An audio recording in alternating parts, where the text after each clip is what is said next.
맛있는 음식을 먹고 싶으면 어디로 가야 됩니까? 잔치집에 가는 것이 상식이지요. 하나님이 우리에게 잔치를 베푸셨을까요? 베풀지 않으셨을까요? 라고 그렇게 질문을 하면 하나님은 우리에게 밥에다가 물 말아 먹어라, 김치 줄 때도 있고 안 줄 때도 있고 그렇게 그냥 단촐하게 우리에게 차려서 주시는 분이실까요? 아니면은 정말 곳곳의 영양분을 다 섭취할 수 있도록 정말 이 땅에 맛있는 음식을, 영적인 수많은 음식을 가득히 채워서 우리에게 잔치를 베푸시는 분일까요? 이렇게 물으면 어떻게 답이 나옵니까? 아니면 아예 나는 잔치 없다, 너희들 알아서 먹어, 이러신 분이실까요? 날마다 하나님은 우리를 위해서 하늘에 각종 좋은 것을 주시기 위해서 항상 잔치를 베푸시는데 먹고 계십니까? 이렇게 이제 물어봐야 되는데, 먹는 분이 얼마나 될까라는 생각을 이렇게 하게 될 때는 많지 않게 보입니다. 예수님 때도 그랬고 지금도 마찬가지인데 싶습니다. 제가 놀랍게도 말씀을 준비할 때 새벽기도 말씀, 수요기도, 금요기도에, 수요 예배, 금요기도에 주일 말씀을 준비할 때 제가 언제 가장 은혜를 많이 받을 거라고 생각하십니까? 네? 정말 놀랍게도요, 작은 숫자가 모이는 모임에 준비를 할 때 훨씬 은혜를 받습니다. 제가 굉장히 놀랍니다. 왜 그렇게 하시는 걸까? 아니, 이왕이면 많은 사람이 있었을 때 은혜를 받고 말씀을 충분히 전하게 해주시는 것이 더 옳지 않습니까? 라고 물을 때마다 예수님의 모습이 생각이 납니다. 예수님은 많은 사람이 있었을 때는 사실 비유로 말씀을 많이 하십니다. 쉽게 들려지게 할 수 있는 수도 있지만 헷갈리게 하는 요소이기도 합니다. 그래서 꼭 설교가 끝나고 난 다음에 제자들이 예수님께 그 뜻이 무엇인지를 묻지요. 그제서야 다 풀어서 이 제자들에게만큼은 주시는 그런 은혜가 생각이 나면, 하나님이 베푸시는 잔치는 모두에게는 해당되는 것 같지 않다. 물론 천국 가는 잔치도 마찬가지지만 천국에 이미 가게 되는 모든 하나님의 자녀들도 하나님께서 특별한 제자들 외에는 별로 그렇게 많은 깊은 것을 가르쳐주고 계시지 아니하다라는 생각을 하게 되면 신비합니다.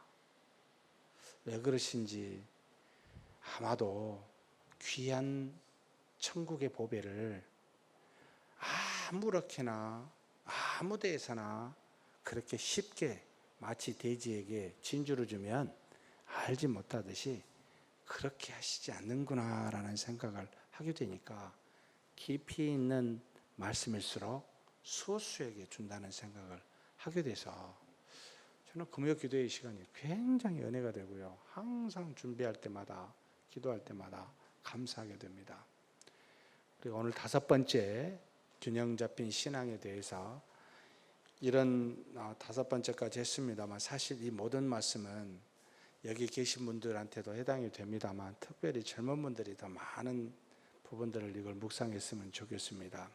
제가 첫 번째로 베드로전서 1장 1절에서 4절 말씀을 가지고 베드로가 가진 균형 잡힌 신앙이란 무엇입니까? 라고 했었을 때 여러 가지 이야기 있었습니다만, 칭의와 성화, 의롭다 하심을 믿음으로 받게 되는데 그것으로 끝나면 아니 되고 뭐죠?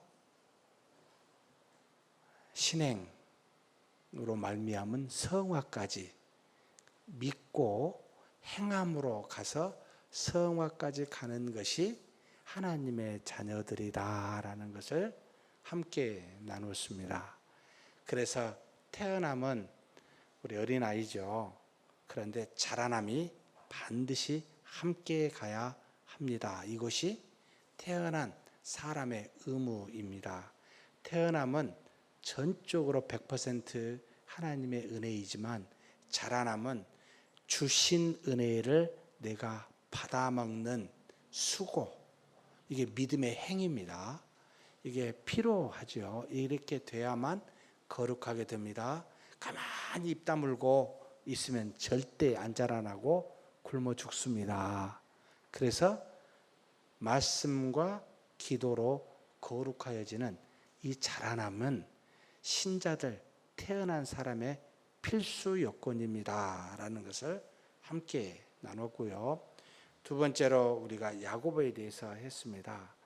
야고보는 유대, 예루살렘 유대인 기독교인들을 목회하는 사람이었기에 율법에 대해서, 행위에 대해서 많은 것들을 깨닫는 사람이지요.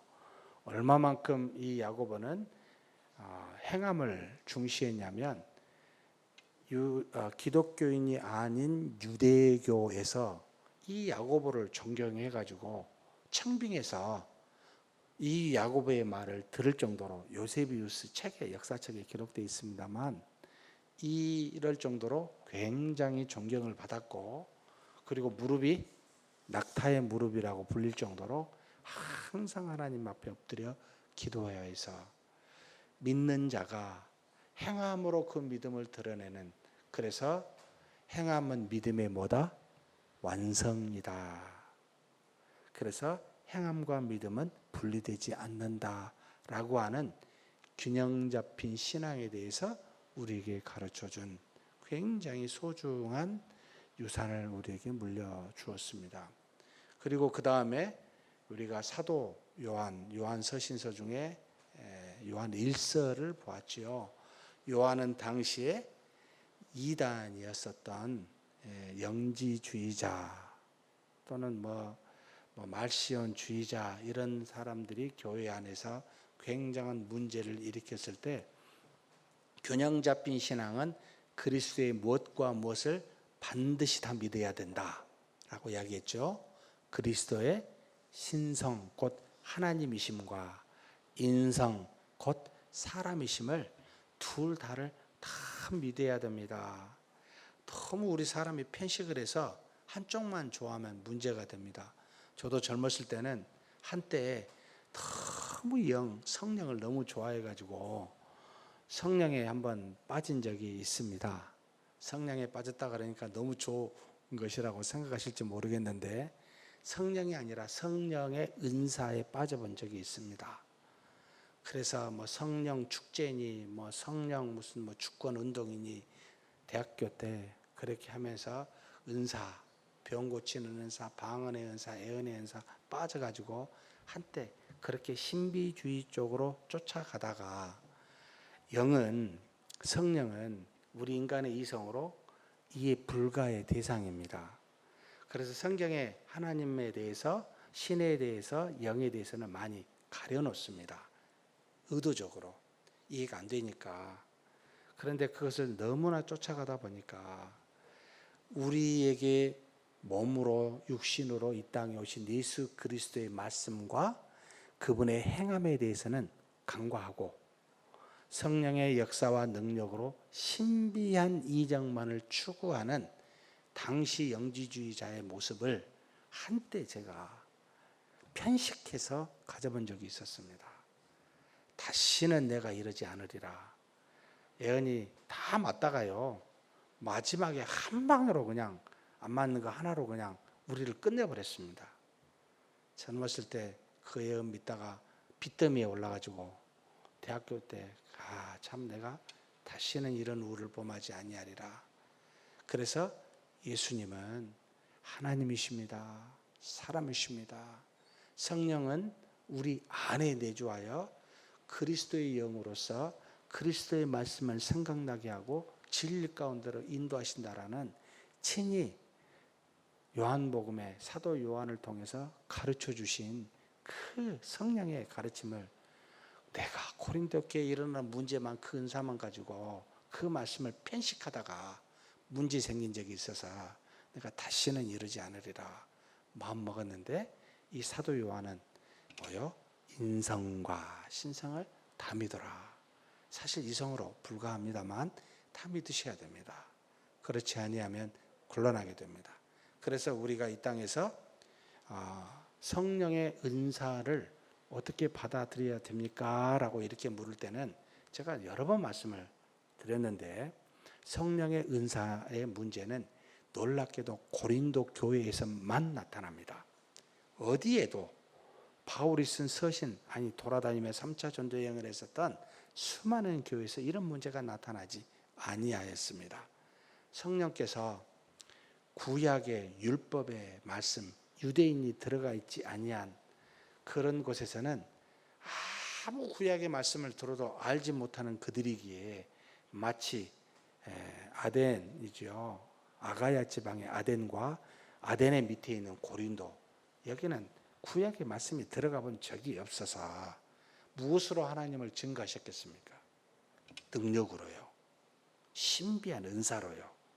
이걸 통해서 하나님의 살아계심과 하나님이 보내신 예수 그리스도를 믿게 하는 놀라운 역사가 이루어지게 했는데, 이것을 너무 좋아해가지고 다른 수많은 교회에서 역사하시는 성령에 대해서는 간과했구나.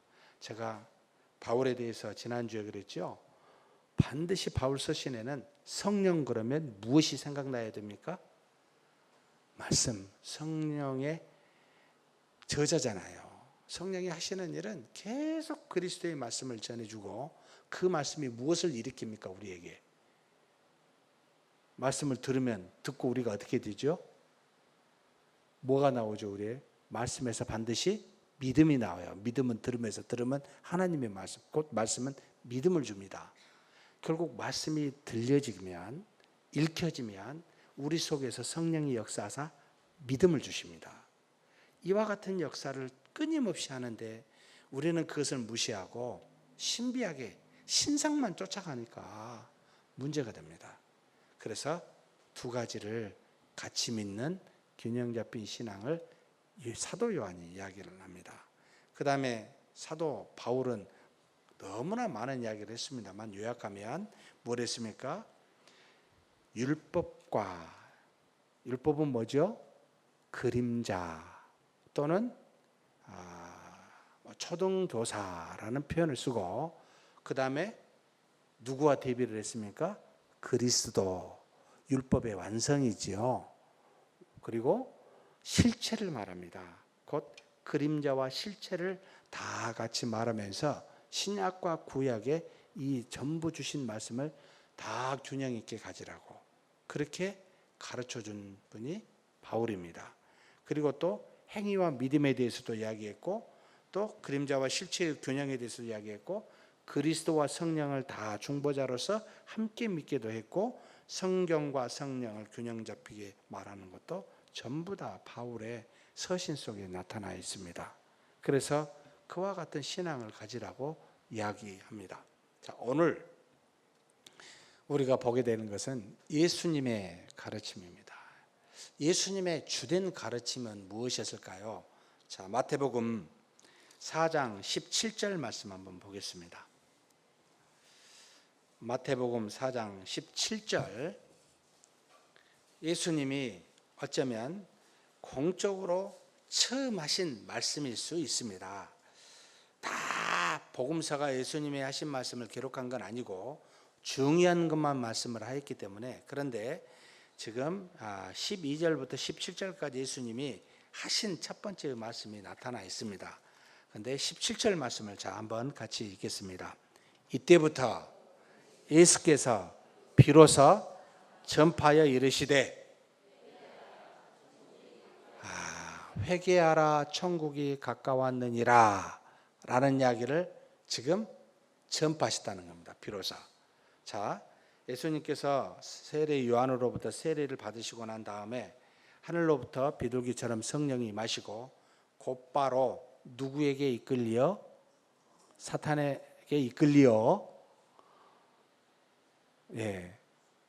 광야로 가서, 재밌습니다. 사탄에게 이끌려 광야로 가서 시험을 받는데 성령이 죄송합니다. 제가 말을 잘못했습니다. 성령으로 이끌려 사탄에게 시험을 받습니다. 어떻게 이게 같이 갈 수 있지요? 이걸 우리가 이중은혜라고 합니다. 그래서 이성적으로 성경을 읽을 때마다 이해가 안 되는 게 너무 많아요. 근데 또 이거 격가지로 갈까봐 제가 여러분 욥기서나 전번에 말씀드린 전도서를 보면 욥기는 하나님께서 고난을 주시지요. 누구를 통해?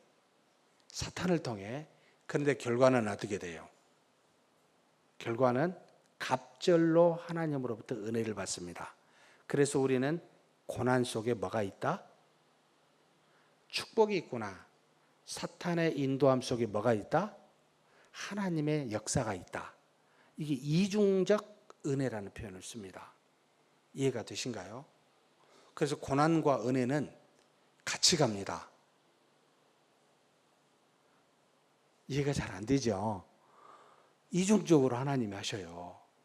또 놀랍게도 전도서 보면은 해 아래 새 것이 없을 정도로 귀합니까? 헛됩니까?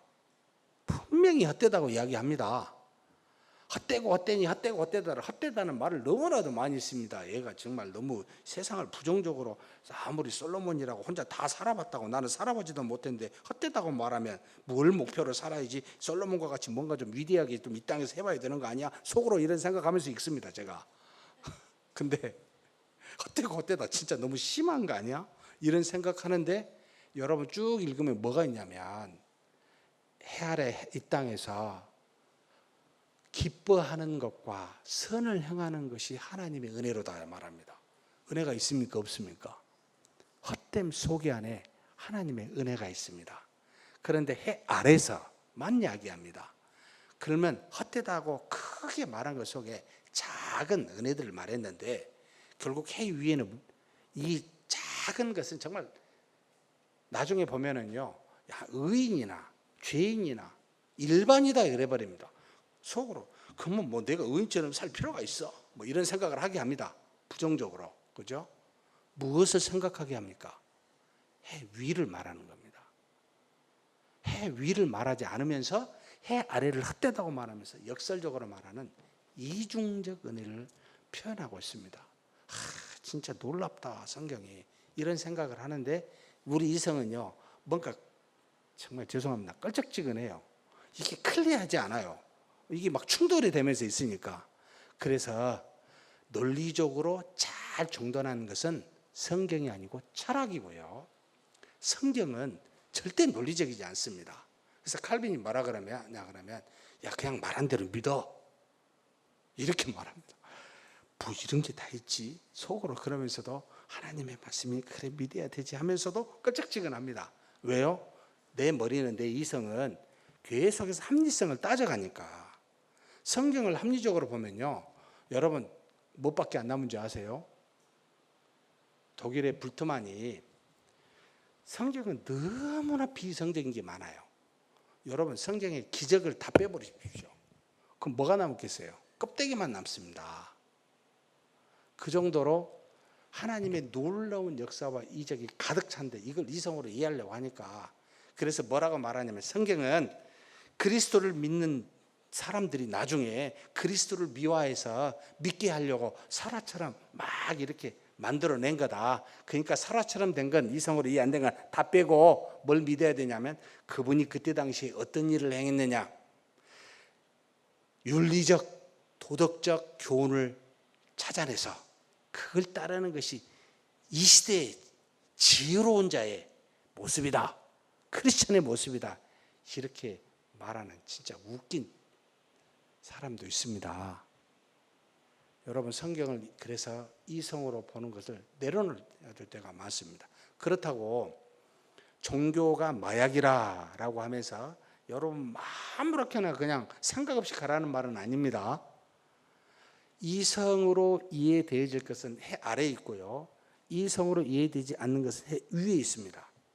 그래서 이성으로 이해되지 않는 하나님에 대해서는 여러분 그냥 믿음으로 수납하셔야 돼요. 그런데 우리가 이 땅에서 일어나는 수많은 일들은요, 열심히 눈알을 살피면서 굴리면서 머리를 바짝바짝 돌리면서 살피셔야 돼요. 이게 진짜 하나님의 말씀이냐 아니냐, 정말 믿음으로 행하냐 안 하냐는 분별 가능하게 해놨습니다. 이런 이중적인 게 항상 있음을 아시고 보십시오. 자, 그러면 예수님은 자, 지금 여기 뭐라고 17절에 되어 있다고요? 말씀하셨는데 회개하라고. 회개하란 말이 무슨 뜻이지요?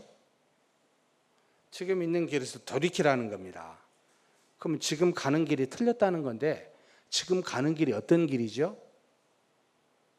육체를 따라 하나님과 상관없는 육체의 소욕을 따라 사는 모든 죄를, 그 죄로 말미암아 사망에 이르는 그런 길에서 돌아오라. 예, 돌아가겠습니다. 알겠습니다. 어디로 가야 되죠? 육체를 따라 안 가면, 회개하면 어디로 가라는 말이죠? 그 다음에 회개하라 해놓고 뭐가 가까이 왔어요? 천국이 왔으니까 천국으로 오라는 겁니다, 지금. 그러면 천국이 뭡니까? 이것은 사실 예수님 이전에 예수님이 이와 같이 오실 거라고 전하는 사람이 한 사람이 있었지요. 요단강가에서 계속 세례를 주었던 세례 요한이 뭐라고 이야기했습니까? 똑같이 말합니다. 3장 2절에 보면, 1절 2절에 보면, 그때 세례 요한이 이르되 유대 광야에서 전파하여 말하되 뭐라고요? 2절에 회개하라, 천국이 가까이 왔느니라. 동일하게 예수님이 이 땅에 오셔서 전파하는 것은 천국이 왔으니까 돌아오라는 겁니다. 그럼 이 천국이 무엇이며 누구입니까? 자, 일단 천국이 가까이 왔어요. 어디 있습니까? 예? 지금 야, 회개해. 천국이 가까이 왔어. 그러면 어디 있는데요? 의문이 안 드세요? 천국이 무엇입니까? 물어야 되고, 천국이 누구입니까? 이렇게 물으면 이제 답이 나오죠. 천국이 누구지요? 예수님 자신을 말하는 겁니다. 지금 내가 여기 가까이 왔다. 나는 예수이기도 하지만 뭐다? 천국이다. 세례 요한도 천국이 곧 온다. 예수님도 천국이 가까이 왔다. 돌아오라 나한테. 이렇게 지금 말하고 있습니다. 그러면서 예수님이 말한 이 천국은, 그렇다면 예수님인데 무엇을 말합니까? 지금부터 10분 안에 그걸 마치십시다. 자, 예수님께서 이 땅에 오셨는데 이걸 천국이라고 말했는데 왜 천국이라고 말씀하셨을까요? 말씀이 육신이 되었다고 요한복음 1장 14절 말씀에 다음과 같이 이야기하십니다. 말씀이 육신이 되어 우리 가운데 거하심에 우리가 그의 영광을 보니 아버지의 독생자의 영광이요 은혜와 진리가 충만하더라. 자, 예수님을 봤어요. 예수님이 어떻게 왔어요? 말씀이 육신이 되어 우리에게 왔어요. 우리가 예수님을 봤더니 예수님이 뭐가 보여요? 그 안에? 그의 영광을 본다 그랬어요. 자, 우리가 그의 영광을 보니 아버지 하나님의 영광이 아니고 예수 그리스도의 지금 나타난 영광을 보는데 그 안에 뭐가 있어요? 아버지의 영광이 있다고 말합니다. 결국 예수님을 보면 누가 보인다는 겁니까? 아들도 보이지만 아버지가 보인다는 겁니다. 하나님 아버지가 보이는 분입니까? 안 보이는 분입니까? 보일 수가 없는 분인데 이 땅에 오신 그리스도를 통해 아버지의 영광을 보고 곧 하나님을 볼 수 있다. 그래서 예수님이 나중에 뭐라고 이야기하죠? 아니, 하나님 어디 계십니까? 물으니까 뭐라고 이야기하죠? 너희가 나를 보고도 하나님을 보고자 하느냐? 이런 표현을 제자들한테 쓰지요. 눈에 보이는 하나님이 이 땅에 오셨습니다. 로고스가 하나님 중에 한 분이 제2위의 하나님이 육신을 입고 오셨습니다가 천국이라는 말입니다. 이 말을 다른 말로 표현하면 하늘에 거신 신이 땅에 거신 인간을 입고 연합하여 이 땅에 오셨습니다. 하늘의 것과 땅의 것이 하나가 되어 통일된 상태입니다. 그래서 이걸 천국이라고 말합니다 라는 겁니다. 육체 안에 갇혀있던 우리, 하늘의 것과는 상관없이, 영과는 상관없이, 하나님과는 상관없이 육체를 따라 사는 우리에게 이제는 오셔서 이제 나 봐라, 내가 하늘의 것인데 신인데 육체의 것을 입고 이 땅에 왔는데 내가 천국이다, 나를 봐봐라, 너희도 그렇게 될 것이다, 나한테 와라, 지금 이런 표현을 하고 있는 겁니다. 예수님은 단순히 하나의 인물로 성인으로 존재하는 게 아니라 신이시며 인간이신 분이 이 땅에 오사 우리에게 보여주시고 내가 천국이다, 너희가 나와 같이 되고 이와 같은 천국에 거한다, 이 이야기를 지금 하고 있습니다. 믿으십니까? 하늘의 것과 땅의 것을 통합시키고 통일시키사 하나 되게 하시는, 여러분, 이것을 믿음이라고, 균형 잡힌 신앙이라고 지금 우리에게 가르치고 있습니다. 정말 믿으십니까? 고린도전서 15장 20절 말씀에 같이 한번 읽겠습니다.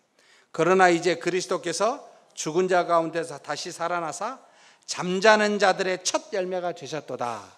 자, 예수님이 죽으셨다가 3일 만에 부활하심으로 잠자는 자들의 첫 열매는 뭘 말하죠? 모든 사람이 다 죄를 지어서 잠자고 있어요. 하나님으로부터 사망에 이르러 단절되어 있어요. 그런데 첫 열매가 되셨습니다. 그럼 첫 열매가 됐다는 말은 두 번째 열매가 있다는 말입니까? 없다는 말입니까? 있다는 말이지요. 너희들도 잠자다가 죽었다가 나처럼 다시 살아나게 될 거다. 이것이 지금 예수님이요, 이것이 천국이라고 지금 말하는 겁니다. 예수님을 깊이 보면 하나님도 보이고 인간도 보이지만 하나님과 인간이 하나 되어서 천국이라는 것을 보여주고 있습니다. 그래서 천국이 어디에 있습니까? 여기 있습니까? 저기 있습니까? 어디에 있습니까? 예? 여기 있다 저기 있다 말세에 막 할 텐데 어디 있다고요? 우리 마음 안에 있다고요. 왜 우리 마음 안에 있다고 말합니까? 믿어서 예수님이 안에 계신다는 말도 되지만 사실은 정확하게 표현하면 육체인 우리의 안에 누가 계시죠? 성령의 하나님이 계시잖아요. 그러면 예수님과 같이 하늘에 계신 성령님과 육체에 계신 우리가 어떻게 됐어요? 하나가 되었어요. 그럼 천국이 누구죠? 우리라는 말입니다. 예수님이 첫 열매가 되고 천국이 가까이 왔다고 가르쳐 줬는데 그것을 이 땅에 보여주시고 이루시면서 그리스도를 믿으면 너희가 천국이다. 도대체 어디서 천국을 찾을래? 이걸 정말 우리가 알고 있는 걸까요? 이걸 정말 우리가 믿고 있는 걸까요? 수없이 되뇌어 봅니다. 내가 천국이구나. 하나님의 말씀으로 다스림을 받고 있는 우리입니다. 여러분, 분리되어서는 다스림을 받을 수가 없지요. 완전히 내주하사 떠나지 아니하시는 이 하나님 때문에. 그런데 우리한테 들어오시기 전에 뭐가 필요했습니까? 우리는 정말 순수하지 못합니다. 우리는 흠이 있습니다. 죄가 있습니다. 그냥 오시면 우리는 죽습니다. 그래서 뭘 하셨습니까? 예수님이 십자가에 못 박혀 죽으셨습니다. 아무 죄도 없으시 그래야만 했습니다. 왜냐하면 대신 우리의 죄를 짊어지셔야 했으니까요. 그래서 그 일을 하시고, 그리고 난 다음에 성령이 우리 안에 내주어서 우리로 자기처럼 내가 천국인데 나를 믿는 자에게 성령이 들어가서 사실 믿게 됐지요. 너희도 그렇게 천국이 된다, 하나님의 나라가 된다, 이걸 가르쳐 주었습니다. 그래서 우리가 천국입니다. 우리가 하나님의 말씀으로 다스림을 받고 있는, 하나님과 육체가 연합되어져 있는, 그래서 하나님의 자녀라고 불리는 예수 그리스도가 하나님의 아들이라고 독생자로 불리는 것처럼 그분은 적자인데 우리는 양자이지만 우리도 그렇게 천국으로서 하나님의 말씀이 통치가 되어 살아가고 있는 자들입니다. 그래서 이 천국을 이루어 가게 되었다는 거죠. 회개하여 그리스도를 믿게 했다는 겁니다. 그래서 마태복음 4장 23절 같이 한번 읽겠습니다. 예수께서 천국으로 오셨는데 이걸 이루셨어요. 자, 같이 읽겠습니다. 예수께서 온 갈릴리에 두루 다니사 그들의 회당에서 가르치시며 천국 복음을 전파하시며 백성 중에 모든 병과 모든 약한 것을 고치시니. 자, 천국이 오셨는데 이 천국을 지금 구현하고 있습니다. 어떻게 해요? 회당에서 가르치셨습니다. 뭘 가르쳤습니까? 스크립추라라고 했었던 당시의 성경이라고 하는 구약을 예수 그리스도를 통해 성취되었노라고 디다케라는 가르침을 줬습니다. 이것만 한 건 아닙니다. 전혀 구약을 모르는 사람들에게 천국 복음에 대해서, 그리스도에 대해서 바로 그냥 여러분 케르그마라고 하는 선포하셔버립니다. 그냥 이해가 안 되니까, 이해할 수도 없으니까 천국 복음을 선포하십니다. 예수님이 두 가지 가르치고 전파하시고. 에게 그것만 하면 좀 뭔가 부족하죠. 우리는 약하고 악합니다. 그래서 무엇이 필요합니까? 병 나음이 필요하고 귀신 들린 쫓김이 쫓겨나야 되고 수많은 문제가 해결돼야 되는 뭐요? 뭘 하셨다고요? 모든 병과 모든 약한 것을 고치시는, 하나님의 능력으로 고치시는 일을 합니다. 곧 예수님은 하나님의 능력을 가지고 있으면서 하나님의 말씀을 전하여 주므로 그 천국이 어떻게 이루어진다는 것을 당신이 천국이요, 천국이 구현되고 있음을 보여주어서 전파하고 가르치시고 고치시면서 일을 행합니다. 이게 지금 현재 남아있는 저와 여러분이 이 땅에서 하는 일들입니다. 전파하고 가르치며 고칩니다. 여기에만 끝나지 않습니다. 자신을 통해 땅에 있는 것들이나 하늘에 있는 것들이 화목하게 하여 화평케 함으로 우리로 두 번째 열매가 되게 하셨다고 증거합니다. 골로새서 1장 20절 말씀입니다. 같이 한번 읽겠습니다. 그의 십자가의 피로 화평을 이루사 만물 곧 땅에 있는 것들이나 하늘에 있는 것들이 그로 말미암아 자기와 화목하게 되기를 기뻐하심이라. 이 땅에 오셔서요, 우리로 땅에 있는 것들이죠, 하늘에 있는 영적인 것들을 모여 함께 예수님으로 말미암아 화목하게 하나가 되기를 기뻐하셨습니다. 이 일을 위해서 이 땅에 오셨습니다. 이게 천국입니다. 에베소 2장 14절 같이 한번 읽겠습니다. 그는 우리의 화평이신지라 둘로 하나를 만드사 원수된 것 곧 중간에 막힌 담을 자기 육체로 허시고. 하나님과 우리 사이에 막힌 담, 이 죄를 십자가에 자신의 몸을 들이심으로 허사사 화목하게 했습니다. 그래서 예수님을 다른 말로 말하면 화평이십니다. 하나님과 우리 사이를 평화롭게 화해시키는 화평이셨습니다 라고 증거합니다. 사랑하는 성도 여러분, 우리가 혹시 누군가에 불편한 관계에 있으면 이 막힌 담을 무엇으로 헐으셔야 됩니까? 네? 절대 인간의 노력으로 하지 마십시오. 막힌 담을 허신 분이 우리 주 예수 그리스도이십니다. 간절히 기도하시고 하나님과 우리 사이를 그렇게 화평케 하신 분이 우리 형제간의 자매간의 문제를 화평케 해주시라고 여러분 믿고 기도하여 그분의 뜻을 따라 행해 보십시오. 화평이 됩니다. 우리가.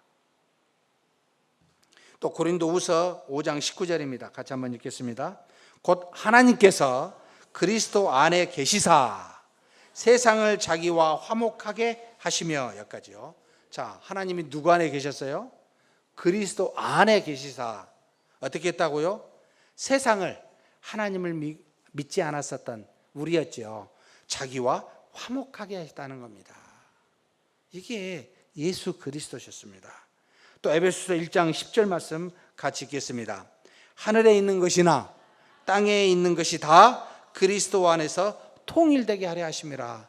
누구 안에서 통일이 돼요? 그리스도 안에서요. 하늘의 것과 땅의 것, 이것이 하나님의 나라요 천국입니다. 고린도전서 15장 23절 말씀 같이 읽겠습니다. 그러나 각각 자기 차례대로 되리니 먼저는 첫 열매인 그리스도요, 다음에는 그가 강림하실 때 그리스도에게 속한 자요. 처음은 누가 됐어요? 예수 그리스도가 우리의 첫 열매로 하늘의 것과 땅의 것, 곧 로고스가 육체를 입고 오심으로 보여주셨지만, 지금 그 다음에는 누구요?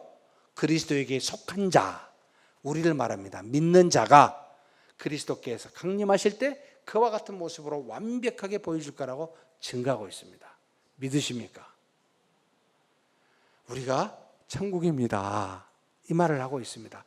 예수님은 이것을 위해서 오셨습니다. 그래서 하늘의 것이 와서 땅의 것에 연합함으로 천국을 이루었습니다. 그래서 믿음으로 하늘의 것과 땅의 것이 통일이 되었으니 이제는 어떻게 살아야 됩니까? 두 가지 모습으로 살아야 됩니다. 자, 하늘의 나라를 소망하면서 오늘 이 땅에서 사랑을 구현하는 것이 곧 그리스도에게 속한 우리의 모습이라는 겁니다. 하늘의 것과 땅의 것이 연합이 되어 천국이 이루었는데, 여러분, 우리는 천국에 어디서 삽니까? 땅에서 삽니까? 하늘에서 삽니까?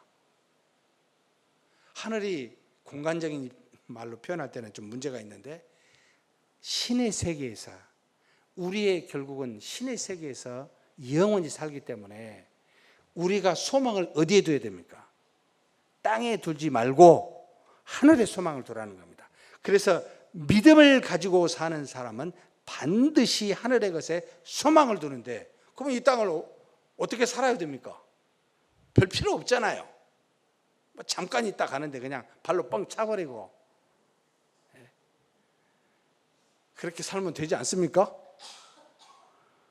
그렇게 된 것도 문제지요. 그래서 뭐라고요? 믿음, 소망 한 가지 더 해놨습니다. 이 땅에서는 어떻게 하라고요? 사랑하라고요. 사랑을 누구한테 해야 됩니까? 전제가 두 개가 있습니다. 먼저는 누구에게? 하나님을 사랑하는 것이 크고 첫째라. 그 다음에는 누구를요? 이웃은요. 이웃은 누구지요? 하나님이 만드신 모든 피조물이 여기에 해당이 됩니다. 이웃을 사랑하라고요. 그러면 하늘에 소망을 두는데, 이 땅에서 마음대로 그냥 기도원에 들어가서 나오지 말고 그냥 계속 기도만 하고 그렇게 살지 말고 어떻게 하라고요? 사랑하며 살라고요. 하나님을 사랑하고 이웃을 사랑하며 사는 것이 그리스도인이다라는 겁니다. 그래서 이 말씀을, 아이고 시간이 다 됐네요. 반도 안 했는데, 마태복음 5장 1절에서 12절 말씀이 그제서야 이제 이해가 됩니다. 예수님께서 천국으로 와 보여주셨고 천국을 구현하시면서 천국에 대해서 가르쳐 주신 팔복에 대한 말씀입니다. 이때 이 생각을 하고 이 말씀을 보면 이제 이해가 됩니다. 자, 한번 가만히 들어보십시오. 제가 그냥 읽겠습니다. 예수께서 무리를 보시고 산에 올라가 앉으시니 제자들이 나온지라 입을 열어 가르쳐 이르시되, 심령이 가난한 자는 복이 있나니 천국이 그들의 것이며, 애통하는 자는 복이 있나니 그들이 위로를 받을 것이며, 온유한 자는 복이 있나니 그들이 땅을 기업으로 받을 것이며, 의에 줄이고 목마른 자는 복이 있나니 그들이 배부를 것이며, 긍휼히 여기는 자는 복이 있나니 그들이 긍휼히 여김을 받을 것이며, 마음이 청결한 자는 복이 있나니 그들이 하나님을 볼 것이며, 화평하게 하는 자는 복이 있나니 그들이 하나님의 아들이라 일컬음을 받을 것이며, 의를 위하여 박해를 받는 자는 복이 있나니 천국이 그들의 것임이라. 나로 말미암아 너희를 욕하고 박해하고 거짓으로 너희를 거슬러 모든 악한 말을 할 때에는 너희에게 복이 있나니 기뻐하고 즐거워하라. 하늘에서 너희의 상이 큼이라. 너희 전에 있던 선지자들도 이같이 박해하였느니라. 자, 어떤 사람이 복이 있습니까? 앞에 8가지 조건을 써놨습니다. 자, 심령이 가난해야 됩니다. 애통해야 됩니다. 온유해야 됩니다. 의에 줄이고 목말라야 됩니다. 긍휼히 여겨야 됩니다. 마음이 청결해야 됩니다. 화평하게 해야 됩니다. 의를 위해서 박해를 받아야 됩니다. 또 우리 때문에, 예수님 때문에 우리가 욕먹고 박해받고 거짓으로 거슬려서 모든 사람한테 손해를 볼 때 이게 복이 있다고 말합니다. 여러분, 이게 복의 비결입니다. 왜 이런 말을 하셨을까요? 예? 우리는 천국이기 때문에요. 우리는 하늘의 상이 있기 때문에요. 우리가 가야 될 나라가 있기 때문에요. 그래서 우리의 복은 이 땅에서가 아니고, 이 땅에서 앞에 있는 조건을 보면 별로 안 좋아요.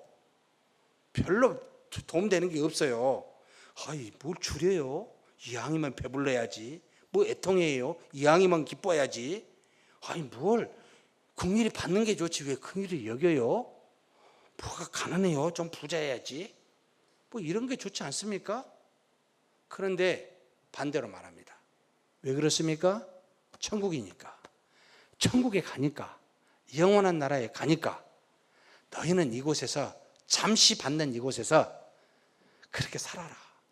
너희 복은 하늘에 있다. 이렇게 말합니다. 그래서 칼빈이, 제가 이것만 하고 마치죠. 바른 그리스도인이란 어떻게 정의를 내렸냐면 정말 놀랍게 정의를 내렸습니다. 미래를 소망하며 그리스도의 고난에 참여하는 나그네의 삶을 사는 사람이 그리스도인이다. 이런 말을 씁니다. 이런 직접적인 표현은 아니지만 아주 큰 설명을 통해서 나타나는데 무슨 뜻입니까? 미래는 어디지요? 여기가 아니고 하나님의 나라입니다. 이걸 소망합니다. 그러면 오늘은 어떻게 살아요? 그리스도와 같이 고난에 처하며 기뻐하며 사는 겁니다. 그래서 고난을 좋아합니다. 찾아갑니다. 왜냐하면 복이 다 거기 있으니까. 8가지가 다 거기에 해당이 되잖아요. 그래, 그걸 찾아갑니다. 그래서 그리스도의 고난에 기꺼이 참여합니다. 그러면서 주인 되는 삶을 삽니까? 나그네의 삶을 삽니까? 우리는 이 세상이 우리의 것이 아닙니다. 우리 소유는 어디에 있습니까? 하나님이 우리 소유입니다. 우리 안에 계시잖아요. 하나님이 계신 그 나라가 우리의 소유입니다. 그래서 우리는 여기서는 나그네예요. 그냥 잠깐 있다 가면 돼요. 하나님의 그 나라를 소유할 자로 그렇게 나그네의 삶을 살라. 미래를 소망하며 그리스도의 고난에 참여하고 나그네의 삶을 사는 자가 참된 그리스도인이다. 믿으십니까? 성경을 읽고 그리스도의 말씀을 생각하며 이 팔복을 생각하면 예수님이 우리에게 가르쳐준 의미가 무엇인지를 그제서야 깨닫습니다. 그래, 예수님은 하늘의 것과 땅의 것을 다 통일되게 하는 균형 잡힌 신앙이니 제발 하늘만 가려고 하고 땅의 것을 버리거나, 하늘은 모르겠어요, 이해도 안 되고 눈에 보이는 땅의 것이 중요하잖아요, 가는 여러분 어리석은 나약한 어린아이 같은 신앙이 되지 말고 2개를 가져가되 미래를 소망하며 그리스도의 고난 안에서 사랑으로 사는 저와 여러분이 되기를 주의 이름으로 축복합니다. 하나님 아버지 감사합니다. 이 땅에 그리스도께서 우리에게 보여주신 그 천국, 우리도 성령으로 말미암아 천국이 우리 안에 있음을 고백합니다. 이제 그러하오니 그리스도와 같이 이 천국을 구현하며 가르치며 사는 자들 되게 하여 주옵소서.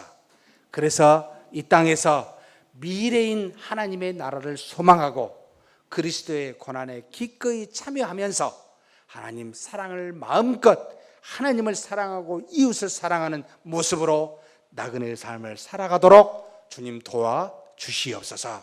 우리 주님 예수님의 이름으로 기도하옵나이다. 아멘.